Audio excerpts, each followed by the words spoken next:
Story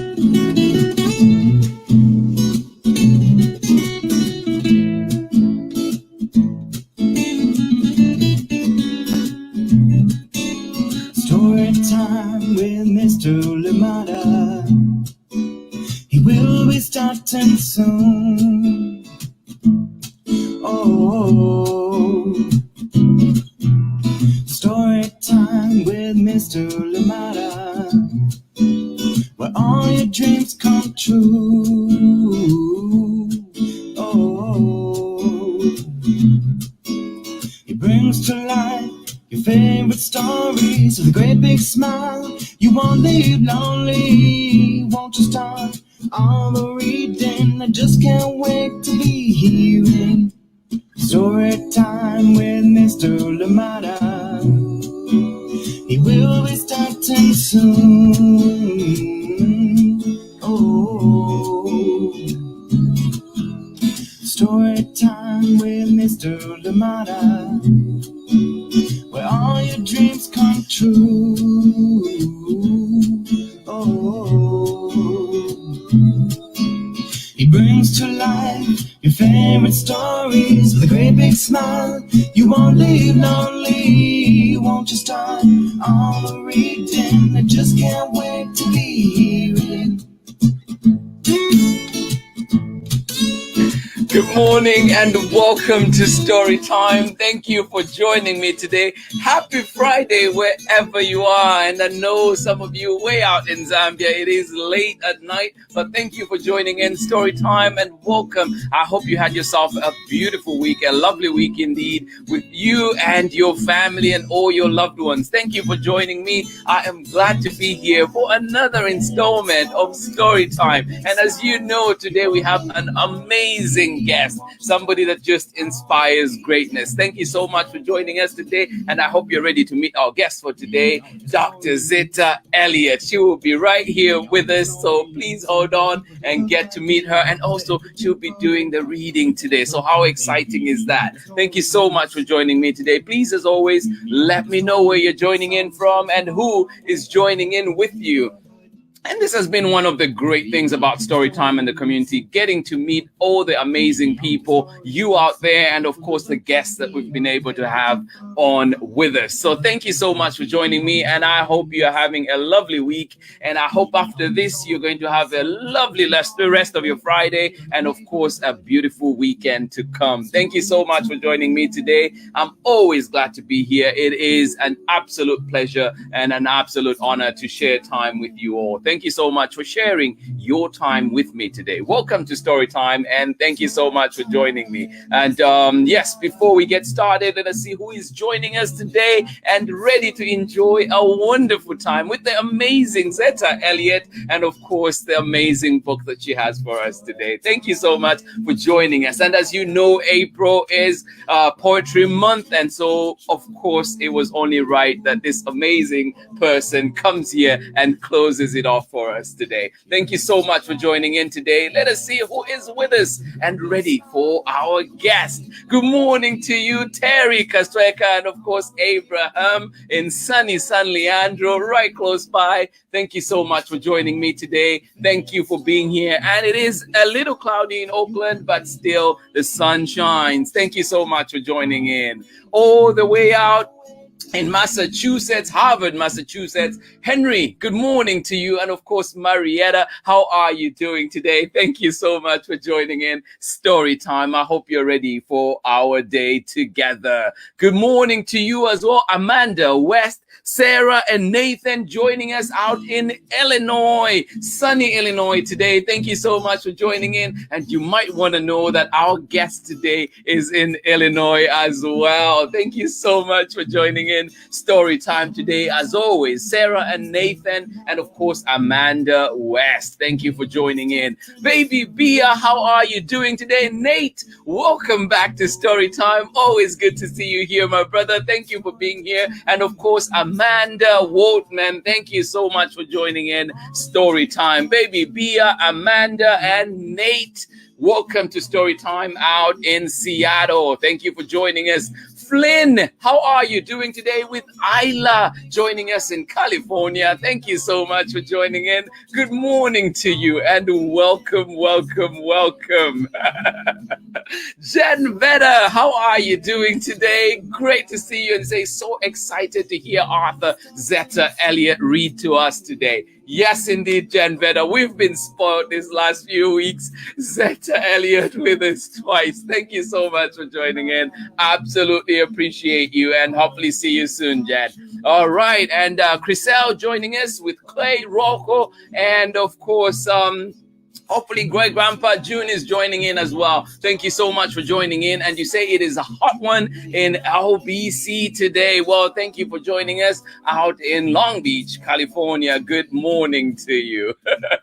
Ellen Edwards in Chicago, sunny Chicago, Illinois is enjoying great sun today. Thank you so much for joining in as well. Oh, as always, Ellen, good to see you. Thank you for being here. And we are back in Oakland. Good morning to you, Soraya, the sticky spider. How are you doing today? And of course, Sharon Lungo right here in Oakland. Thank you for joining in. Good morning to you. In Florida, Betty Graydon, good morning to you. Thank you so much for being here. Lomani Lee in Sacramento. And of course, Carrie, how are you doing today? Thank you for being here. Good morning. Arthur Ashley Mlenga all the way out in Lusaka, Zambia with Lusungu. Thank you so much for joining in Story Time today. Good morning to you. Leon and Mateo in Oklahoma. Always a pleasure seeing you. Thank you so much for joining in. And of course, we have joining us today as well from Atlanta, Georgia, Calandra. Calandra, please let me know who else is joining in with you on Story Time. Without much ado, today is a special day. We have a special guest coming on to join us today. And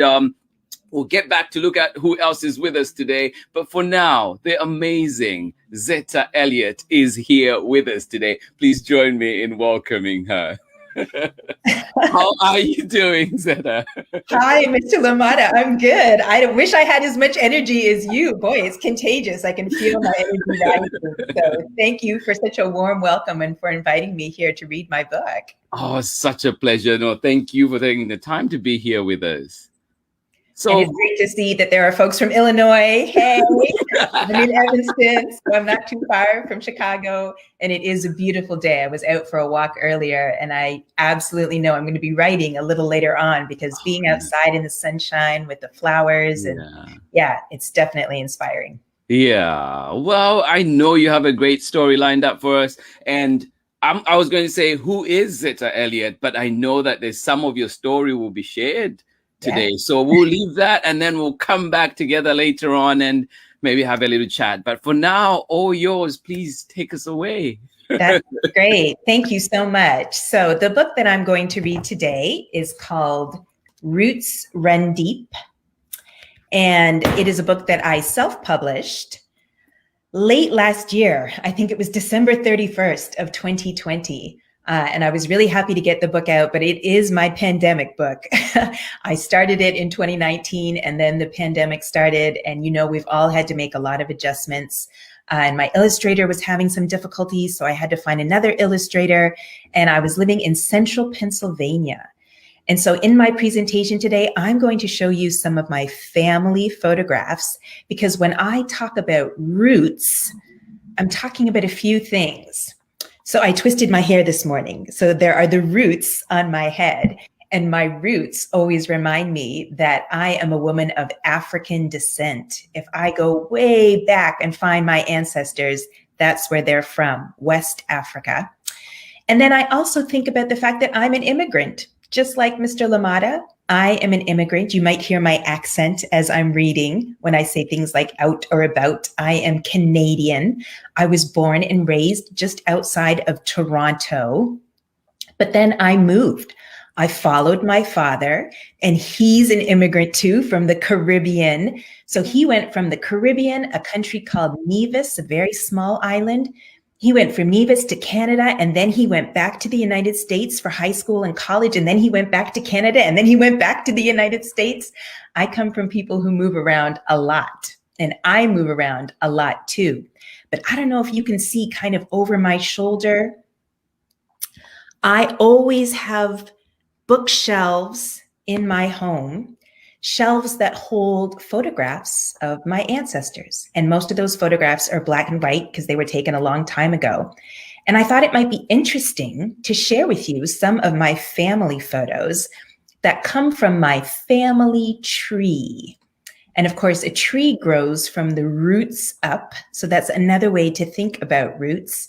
And when I was little, probably like 6 years old, my dad ran a summer camp. He ran a summer camp for kids to teach us about our African ancestry. And I remember that we made masks, paper mache masks, which was really fun. But my dad also made us watch a show called Roots. And it was a show that talked about how Africans were enslaved and brought to the United States, and they weren't treated very well. And we were watching one scene where a man was being whipped, and I didn't want to see that. And so I left the room and I was working on my paper mache mask, and my dad came right outside and grabbed me and pulled me back in the room and said, "You have to watch this." And as an adult, I understood why he did that. But even though my grandmother talked about slavery, she used words like Negro, and I didn't always understand what she was saying. So while I was living in central Pennsylvania, I thought to myself, what could I do to help kids understand how Africans came to be in America? And I thought, well, I could write a book. And so I did, called Roots Run Deep. So let me just share my screen, hoping I can do this successfully. We did practice, so fingers crossed. All right, here we go. All right. So my presentation, Roots Run Deep, honoring our ancestors, finding ourselves. I learned so much about myself when I look into the past, because I'm the product of all the people that came before me, and so are you. So here's the first picture. That's me when I was a baby. My mom's holding me. I remember that my grandma knit me that little sweater. Actually, she knit it for my big sister, and then it got passed down to me, but I still loved it. And on the other side, that's my family. That's my mom and dad. That's my big sister, my big brother in the baseball cap, and there's me. I'm the littlest one. Now, something that's interesting about my family is that my brother is adopted. And he came up from the Caribbean too, because he is also my father's cousin. So technically, my brother was my cousin and my brother. Now, that means if my brother were to do his family tree and to trace where he comes from, he might actually need 2 trees, but they're connected at the roots. So a lot of people have their own special kind of family. There isn't just one kind of family. And whenever I'm writing books, I always try to make sure I represent lots of different kinds of families, because when I was little, I only read books that had one kind of family, and my family didn't match that kind. After a while, when I was 8, my parents got divorced, and then my dad remarried and had some more kids. So then I had another kind of family. Then he got divorced and remarried again. So I had some step siblings. So I have a pretty big, funky kind of family, and I love it. I hope you love your family too. Here's a picture of my parents on the day they got married, way back in 1967. George Hood and Frances Hobbs. Now, here's my dad when he was a teenager. That's when he just came up from the Caribbean and he was in Canada. Now, that picture in the middle, that's my dad's dad. So that's my grandpa, but that's my dad's stepmother. Now, you can see there's kind of like a blank face on the other side. That represents my dad's mother. Her name was Zetta Elliott. I am named after my father's mother. My name is also Zetta Elliott, but I don't have a photograph of her.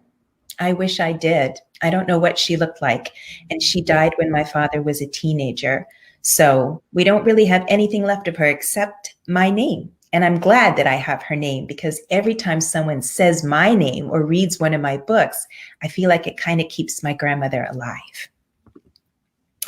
Now, I don't have a picture of my grandmother, but I have a picture of her father. That's my father's mother's father, my great grandfather, Elliott. It's not a very good picture because his eyes are closed, but it's the only picture I have of him. And then here's a picture of my father's mother's mother.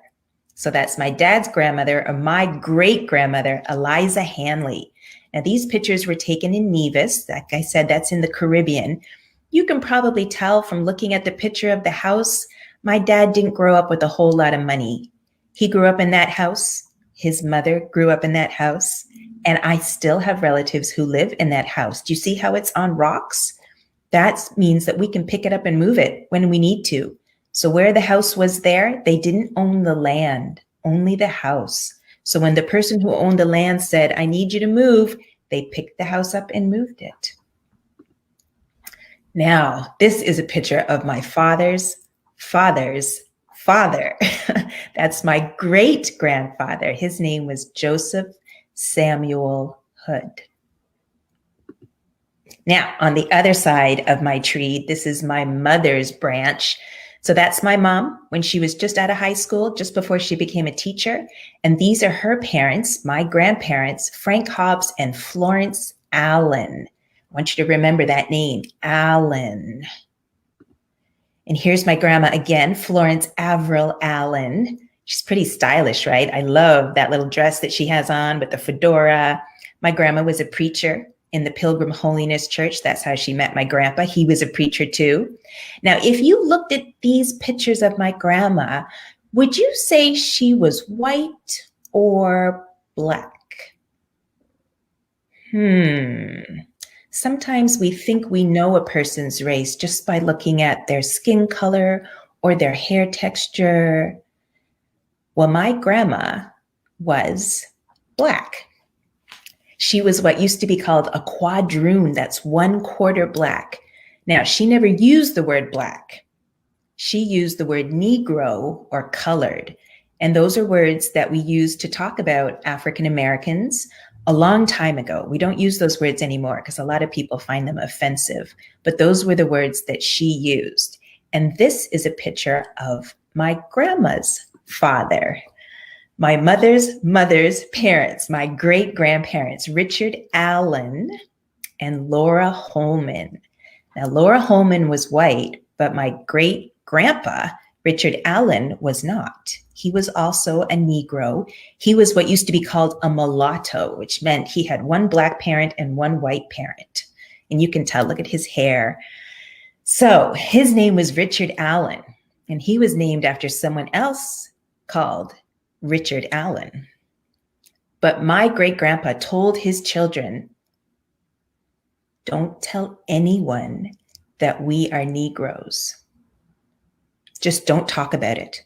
Don't talk about it. We're going to be good neighbors and good citizens, and we're going to get along with everybody, but we're not going to talk about our roots.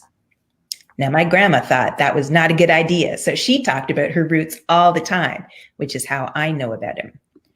Now, this is my grandmother's grandmother, Richard Allen's mother, my great-great-grandmother. Her name is Ellen Gowland.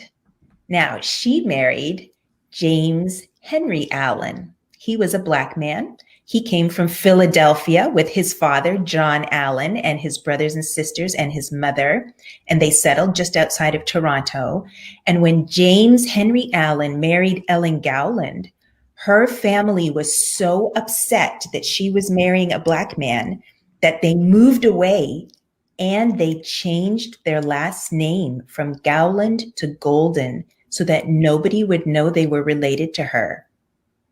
It's a terrible thing to do, but they were racist and they didn't want to have a black person in their family. And then guess what? This is the saddest part.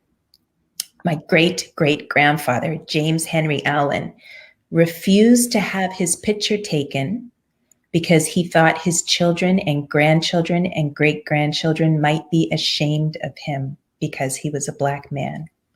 I would never be ashamed of him. I would have been so proud to have a picture of him, but I only have a picture of my great-great-grandmother. Now, I remember I told you the name Allen was important. Well, my grandma told me that our family is descended from Bishop Richard Allen. That's a picture of him on the left-hand side. He is the founder of the African Methodist Episcopal Church in Philadelphia, Pennsylvania. There's a big church there called Mother Bethel. And this is a picture of his wife, Sarah Bass. So she became Sarah Allen when she married him. So my grandma figures that we are descended from the brother of the bishop, Bishop Allen. And the names keep cropping up in our family, just like I'm named after my grandma, Zetta Elliott. Well, my grandma's father was named Richard Allen. His sister was named Sarah Allen. My grandma named her sons Richard and Allen. So the names keep coming up again and again. It's sort of how we honor our ancestors. We keep them alive by keeping their names alive. And then I moved to Philadelphia because I wanted to learn more about my ancestors. And I lived in West Philly, and this mural went up not too far from where I lived, and it's of Bishop Richard Allen. So the stories that we hear over and over in our families, they shape us. They leave a mark, an impression on our imagination. And that has certainly impacted the kinds of stories that I choose to tell now. I also had my DNA tested. I really wanted to know what part of Africa my ancestors came from. And you know, we can't know exactly where because many people, Black people in the United States, are the descendants of Africans who were enslaved. They were kidnapped and brought to the Americas. They didn't choose to come like immigrants do. I chose to live here in the United States. My dad chose to live here. But our African ancestors had no choice. So when I look at this DNA test, I had to spit into a tube and send it away. And then they studied my DNA. And it says that 32% of my ancestry is from Nigeria. I also have Ivory Coast and Ghana ancestors, Benin and Togo, Cameroon, Congo, and Western Bantu. And then I have some folks from Europe too, from my mom's side. So I have been to 4 countries in Africa, and I hope to get to go to many, many more since there are more than 50, but I'll probably never know exactly who my ancestors were. If you would like to make your own family tree, you can get a free graphic just like that one at familytreemagazine.com. And you start at the bottom with your name and then your parents' names and then your grandparents' names and then your great-grandparents' names. Sometimes you're going to hit a blank, just like I did. I don't have a picture of my grandma, right? Even though I know her name. But it's fun to kind of write it down and keep track of where your family comes from. And then that helps you know where you're going. All right, we're ready to read the book, Roots Run Deep. I wrote it. I'm the author. I have 2 illustrators. Darice Pollard, she's a Black woman who lives in Florida. This was her first picture book. And then Gracie Berry did the beautiful cover and another picture at the back that I'll get to show you too. I'm going to start with a land acknowledgement. I wrote this story while living in Lancaster, Pennsylvania. I would like to acknowledge that Pennsylvania is the ancestral territory of the Conestoga, Erie, Iroquois, Lenape, Munsee, Nanticoke, Shawnee, and Susquehannock. American Indians were the first to be enslaved by European settlers. Africans brought to the Americas were stolen people on stolen land. I urge readers to support the work of the Circle Legacy Center and other Native-led organizations. I also recommend reading the graphic novel Ghost River, The Fall and Rise of the Conestoga by Lee Francis IV. We are African. We are Mende, Asante, Bambara. We grow rice, yams, and indigo. We smelt iron and sculpt bronze. We are scholars and warriors. We tell tales of wily Anansi. Our people are ancient. Our roots run deep. We are African. We are Hausa, Mandinka, and Akan.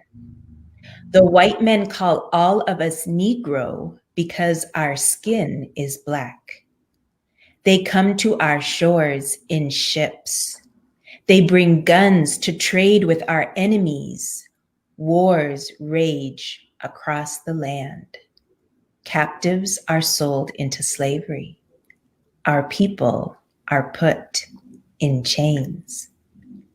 Now, if you were living in Africa in, say, the 1500s or the 1600s, you belong to a tribe or a nation like the Hausa or Mandinka or Akan.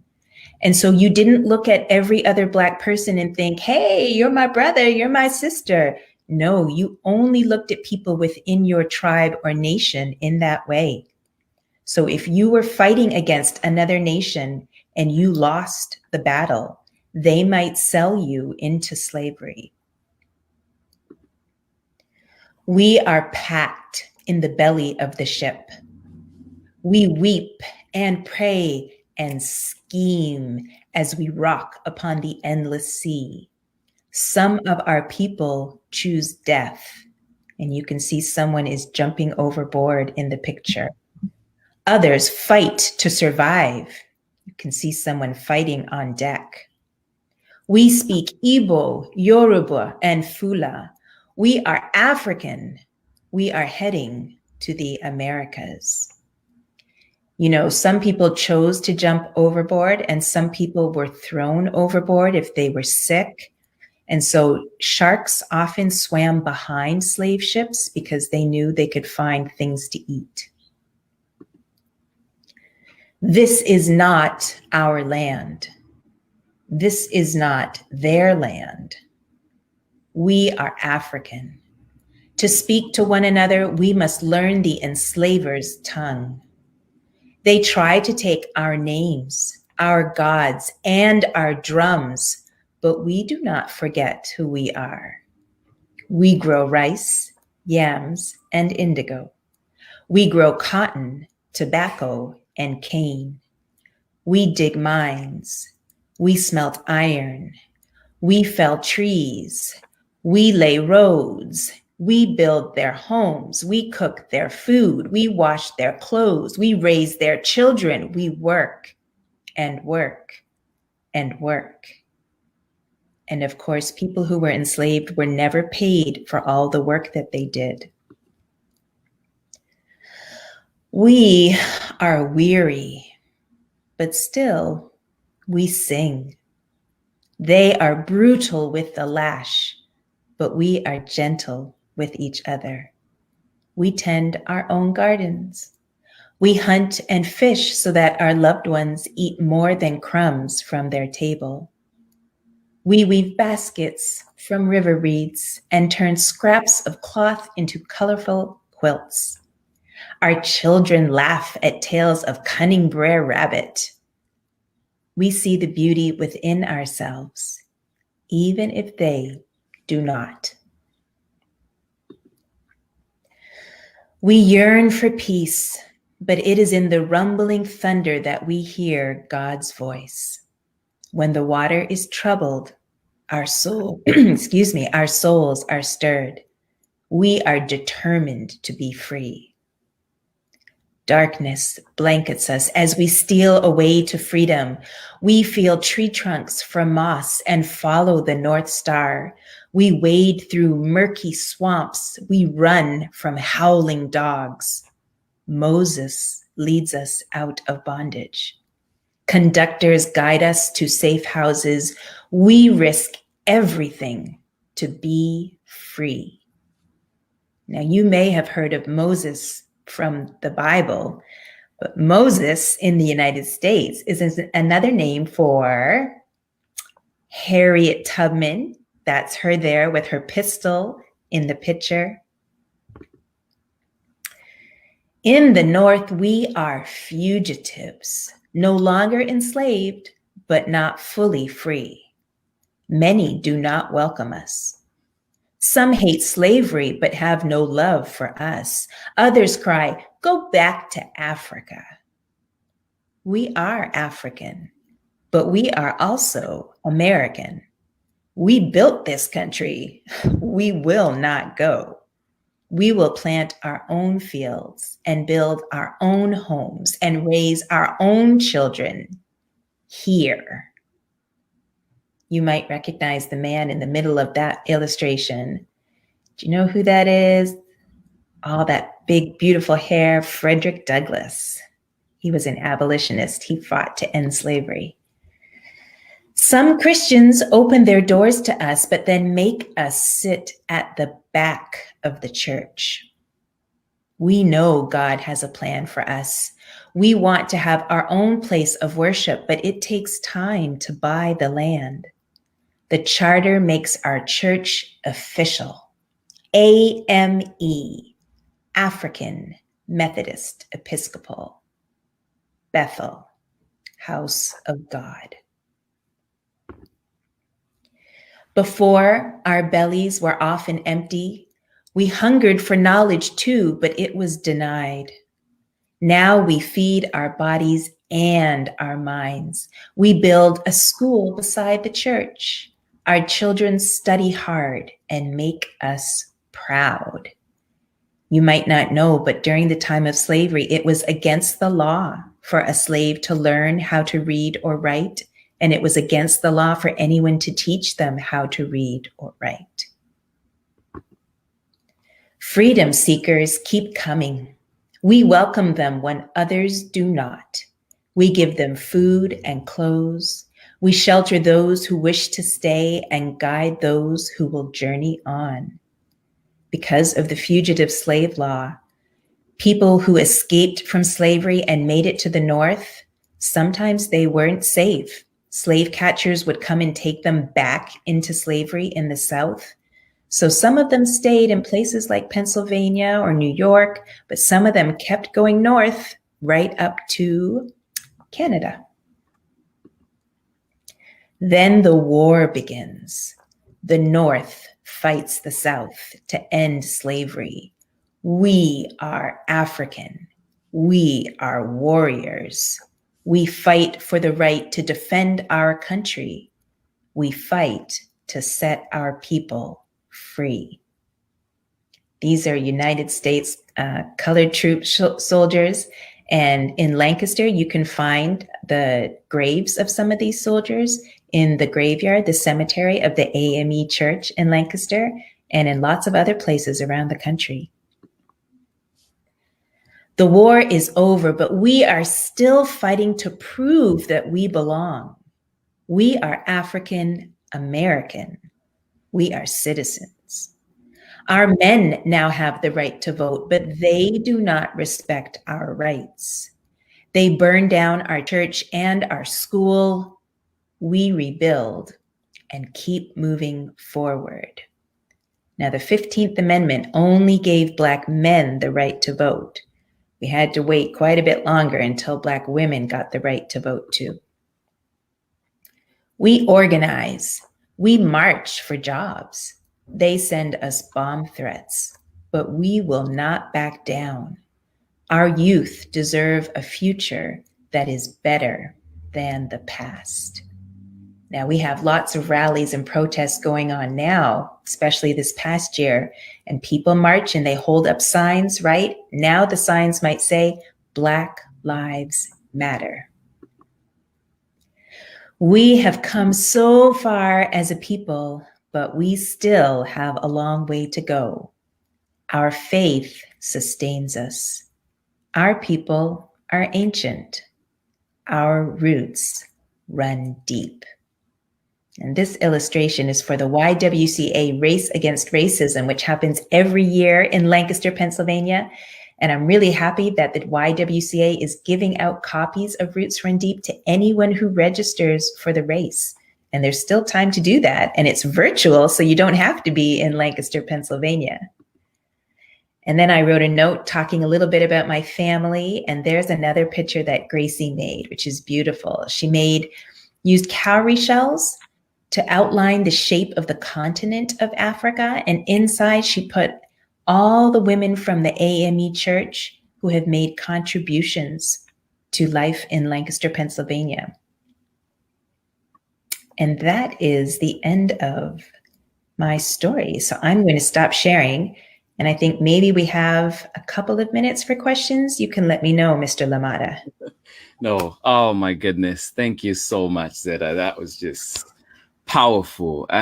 Before we open up the questions to everybody else there, and I know I see already some coming in, but I just had what gives you the courage, that strength to put out your story in its authenticity, because not everybody has a story, but how they put it out there depends on so much. But yours just feels like it's courageous. It feels powerful. It feels strong. How do you do that? Wow. Well, thank you for that. I absolutely agree. Everyone has a story to tell.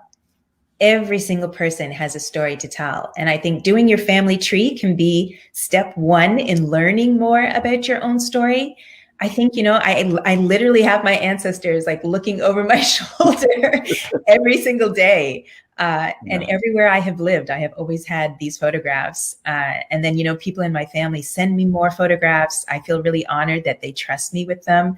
And I just feel like, my ancestors, they are my flesh and blood. They are my bone, my hair, my DNA. I owe them something, I grew up in a really devout Christian family, so many preachers and teachers in my family. But there's always that verse that I remember from the Bible that says, you are not your own, you were bought with a price. Yeah. You were bought with a price. And I don't mean on the auction block, as a slave. I mean that my ancestors paid a price and sacrificed in order for me to be here.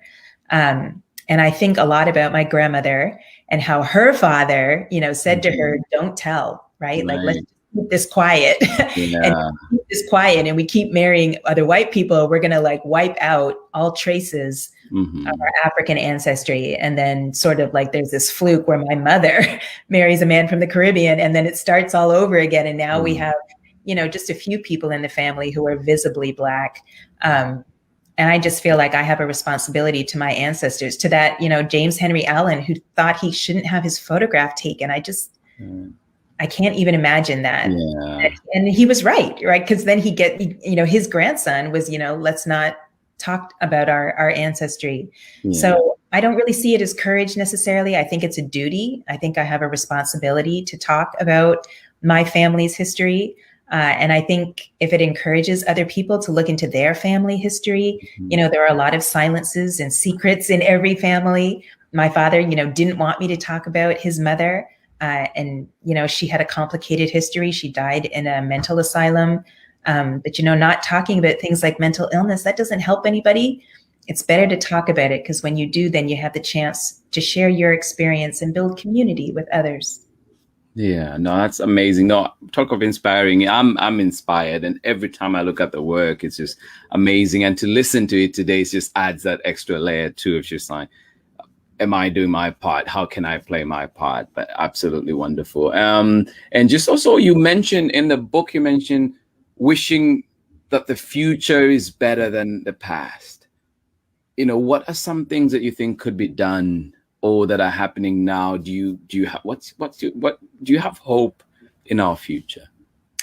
Yeah, I'll be honest, there are some days I do not feel particularly hopeful, but I discovered an activist called Mariam Kaba. I think her family's from Guinea. And she said, hope is a discipline, right? It's not something that just magically pops into your head or your heart. You have to work at being hopeful. You have to look for hope. Every single day you have to decide, I am going to make things different. And I may not be able to make things better, but I can at least make things different than they are right now. So I think, what you're doing, the fact that you curate this amazing collection of stories that maybe people wouldn't see otherwise, right? Because particular stories are preferred by a lot of people and they get read over and over and over again. And then, stories like mine and so many other writers of color, they just end up being marginalized or not even heard at all. And then the books go out of print. So what you're doing is activism. What I'm doing is a kind of activism.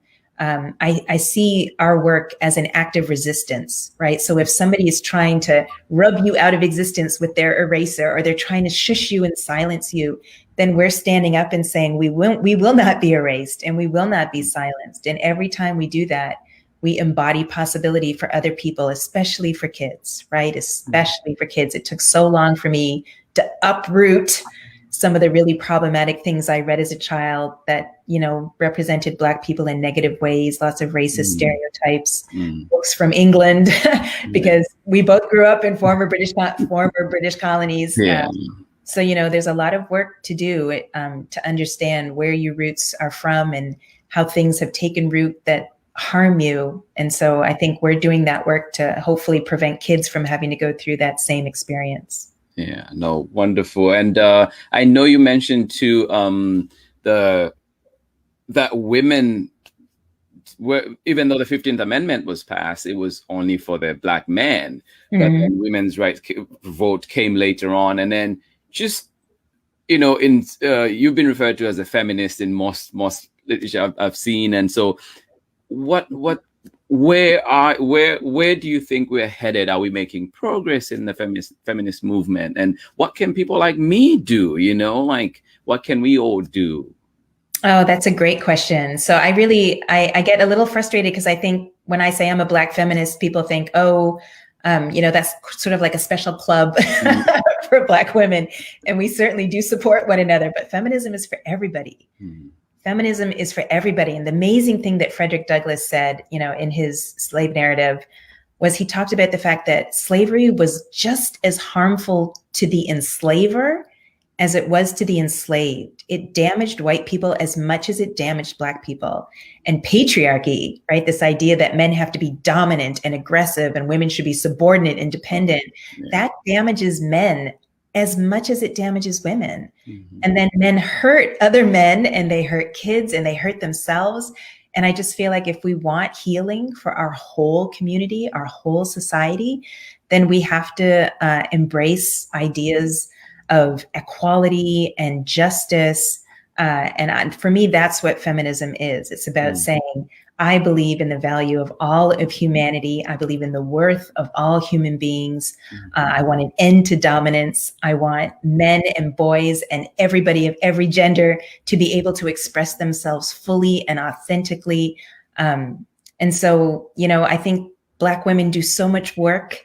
There's a folk saying that Black women are the mules of the world, and we do carry so many burdens, not just for ourselves, but for other people.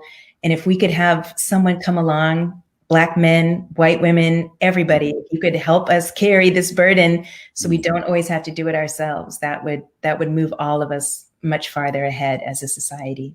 Yeah, no, it's so beautiful. And it just reminds me about watching a show just this week. I think it might have been on Tuesday. And one of the things was mentioned to how certain groups, and especially Black women, may have been brought up in a way that people won't ask for help even when they need it, because you're always the one that is carrying the load of the world. And so, it was just so interesting for me to see that. And then Jane there mentions, they mention, I say, yes, and this is part of all of our history. Exactly. It's not just something you say for February, right? Or whatever month you get assigned. This is American history. This is U.S. history. It's transnational, right? I mean, our roots extend across the Atlantic into so many different places. I have an experimental family memoir that I'm trying to write called The Hummingbird's Tongue, because I'm so interested in that idea of hummingbirds as migrants and the idea that, they cross these vast distances and bodies of water.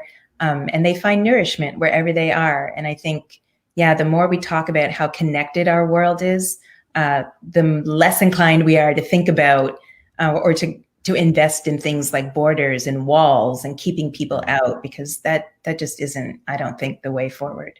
I smile because I hear about and root in the boot.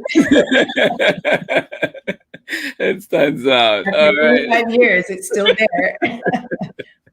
And there, Gracie as well just says, thank you so much for this beautiful storytelling and honest words, and for sharing your family and ancestry with us, Zetta. Oh, thank you. Thanks to everyone for tuning in and listening. I really appreciate it. Yeah, and then Jen, and like that word there that Gracie uses, honest words, because you feel that authenticity, you feel that story coming from your heart. And I think that's what everybody's appreciating right now. And then Jen Vetta too says, yes, it's better to talk about it. Thank you for sharing your inspiring words and story. Thank you. And then, so Flynn there saying, thank you for the wonderful presentation and sharing with us. And I think many of us, all of us tuning in really like appreciate that. And people are appreciating too Family Tree and the book, such a powerful book. And of course too, like Zetta Elliott has many, many books, and please do find Zetta at the website here, zettaelliott.com. So please do go there and see all the amazing books that are available. And then there was somebody, Jen Vetta, I think also did put up the link to it's in the chat if you want to register for that. I'm definitely going to register for it. Oh, great. Yeah, no, absolutely. And then Ellen also just appreciating you, your fellow Illinoisan. I don't know if that's how you say it. Yeah. It says, yes, powerful. Just the way to describe the book. I absolutely agree. And then Harmony Beth, welcoming you to the Storytime community and just appreciating, like just the voice you bring, such a powerful voice. And yeah, some more from Jane too. And then somebody was asking, and I know you shared it on your in your presentation. I think Betty Graydon had a specific comment on what's the website for the free Family Tree template. So familytreemagazine.com. Okay. Family. It in there. Are you doing that? Okay. Oh, you can go ahead. Yeah, no, you have it. Perfect. I mean, there are all kinds of them, but that was one that I found that I thought was really easy to use. Some of them get pretty complicated, and some of us have families that need complicated templates. But you could also, the kids could draw one. If you didn't want to download it, the kids could easily just draw one. Yeah, no, absolutely. And then Chriselle there in Long Beach, also lineage of immigrants, and she's saying, I love that you know so much about your ancestors, which is so powerful because and this could be, I don't know how it is for you, but sometimes I feel like for me coming from Zambia, knowing my family, or at least thinking I know, sometimes I take it for granted. I think I know. And so I end up just knowing the immediate family. Oh, this is my mom's brother. This is my mom's sister. And it ends there. I don't go deeper into that. But then you see the value that you're bringing to going deeper and looking into those ancestors, and who knows where others ended up. So yeah, and sometimes it's not encouraged. My father didn't appreciate me asking questions about his mother, and he had, I think quite a bit of shame around growing up so poor in the Caribbean. But my grandmothers, even my step-grandmother, his stepmother, loved to tell stories. So I, have been very close to my grandparents and the elders in my family. And it's really a gift when they sit down and are willing to share stories. And you can do an oral history in your family, just turn on your voice recorder on your phone and make sure you have their voice telling that story, because that's something you can archive and save and pass down to the next generation. The next generation. Wow, that's just amazing. And, I appreciate so much your time, your energy, your being in this space today feels special. It has just felt different. There's something special that you've brought to it. And I'm pretty sure everybody out there has felt it. And please, if you want this to carry on, look up Zetta Elliott's work and see how you can support, how you can learn from it. We're learning together. We learn every day. The day you stop feeling like you need to learn something is the day that I think, we need to really evaluate ourselves and our values, because we are always learning. We're in a constant learning. And so we need to always be looking at others in our communities and also looking to ourselves and remembering too that those little things that we do that we may feel at times don't matter, that those are the things that are super important. And I just want to appreciate that. Want to appreciate you, Zetta, for being here with us today. And this has been story time for today. As you can see, I am just feeling it right in my heart. Thank you so much for sharing. And to everybody that was joining me in today, thank you so much. I wish you a beautiful weekend, a lovely, lovely weekend, you and your loved ones and your community. Please, please do remember to play that part. No matter how small it feels, it is absolutely important. Hugs and love to each and every one of you. Have a beautiful weekend. Join me next week for more story time when we are back with more amazing stories and many more to come. Thank you so much. Much love from me, and bye-bye. Thanks, everyone. Take care. Goodbye. Some with people that look like me, others very different from the way that I look and think. Read me all of the stories. Read me all of the stories. Some stories from far away, others right here in my neighborhood. Story time. Story time. Story time with Mr. Lamada. He will be starting soon.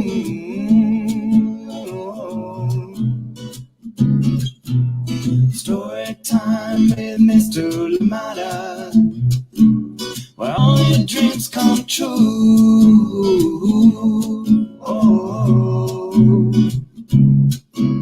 He brings to life your favorite stories with a great big smile. You only lonely, won't you start all the reading? We just can't wait to be hearing. Brings to life your favorite stories with a great big smile. You only lonely, won't you start all the reading? We just can't wait to